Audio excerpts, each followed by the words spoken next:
course. Now let's go ahead and get started with a question from Sarah Spencer. Hey, Nate. Would you say this is one of the more complete games you guys have put together this season? And just what did you like out there that they did from start to finish? I thought our focus was good right from the start. We established our defense at the beginning of the game. Offensively, we got a rhythm and just did a nice job of playing a 48-minute game. Really, it didn't matter who came into the game. Those guys were locked into what we needed to do, what we didn't do in the last game, and was able to pretty much control the game throughout. How good was it to see Bogey kind of see some shots go in and find a little bit of a rhythm coming back from injury? Very important for us to try to get to a rhythm, try to get that second unit a rhythm. Both he, Gallo, Rondo, those guys are playing in that second group. And what we've tried to do is just add some things that we could get them involved. I thought they did a nice job tonight, really finding him, setting screens for him. He was aggressive and was able to knock down some shots. So, you know, it's a second unit that could be really helpful for us. And I thought tonight they showed a little bit of chemistry, a better rhythm. Edwin Powell. Coach, can you talk a little bit about the job Tony Snell did tonight on Gilgeous-Alexander? Yes, you know, a great job by Tony. Tonight we switched that matchup. Last game that we played, OKC, we had other guards on him. We wanted someone bigger, more physical. Tony's has done a really nice job of just locking in on, you know, their best 1, 2, or 3. And I thought he did a good job of just containing him, keeping him in front, and making him score over the top. Really, I thought it disrupted their rhythm, and just a solid job from the start by Tony. And just as a follow-up, we've talked all year about this team taking time to come to mesh together. Is this kind of credence of finally this team coming together and playing well?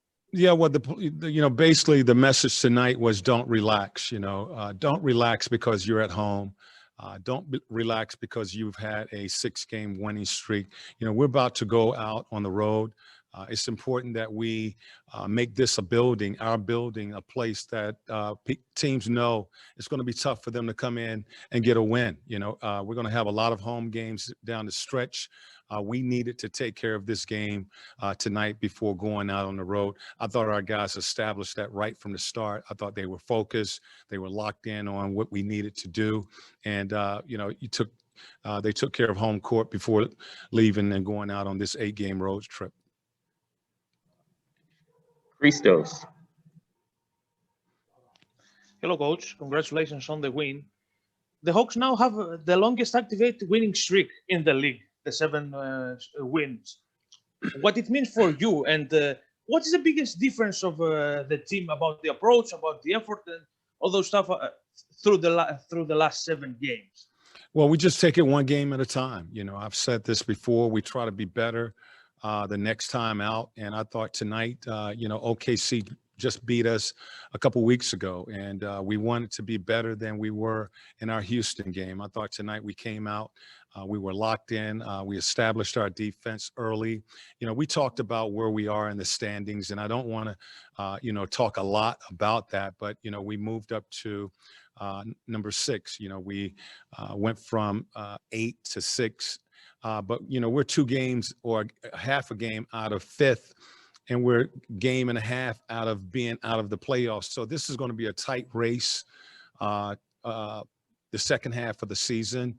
And every game is going to be big games. And you have to lock in and try to take advantage of every game that you play going down the stretch. It's going to be a tight race, really, for the whole second half. And I thought our guys tonight really did a good job of locking in, you know, making sure that we defend home court. And now we get to go out on the road and meet some of the West Coast teams.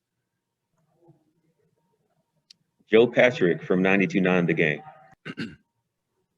Hey, Coach, do you sense that there's a new level of confidence in this team after all this winning recently? Well, I think they're showing some growth, and we've talked about how to win games. The start of the season, back in January, we were losing games in the fourth quarter, and you have to make breaks for yourself to win games. You have to get stops. You have to make baskets, and we weren't doing that in January. And we're starting to put some things together, understand time, score situations in the fourth quarter. We're doing a better job of finishing games, and that's what it's going to take to win ball games. You got to get stops, and you have to put the ball in the basket. We've been able to do that our last few games, and we're going to have to continue to get better, though. We're going to, teams are going to be playing better. Everybody's looking at the standings now, and you're going to see everybody's best basketball this second half. So we're going to have to continue to improve on that. Sarah Spencer. Nate, you mentioned that upcoming West Coast road trip. Just how crucial of a stretch is this for you guys, and what kind of challenges will be presented on this road trip for you? We take it one game at a time, and we'll travel tomorrow and get in and get some rest. It's going to be an early game, and our focus is not on the 8 games. It's the first game. So we just take it one game at a time. That's the approach that we will always take, and get ready for the next one. Ray Gleer. Nate, you could get Hunter back, and Dunn's going to make the trip. How many players realistically can you put out there every night? 12 guys? Is that realistic to get, or is it stop at 10? And what is that depth going to mean on the West Coast trip? Yeah, well, we are talking about strength being in our numbers. The fact that we've had a lot of guys play the first half of the season due to injuries. Guys have gotten time out on the floor. That should make us stronger. We will be getting guys back here pretty soon, and we will work those guys into rotation. You can't play 12 guys. Normally what is comfortable for a team is 9 to 10 guys in a rotation.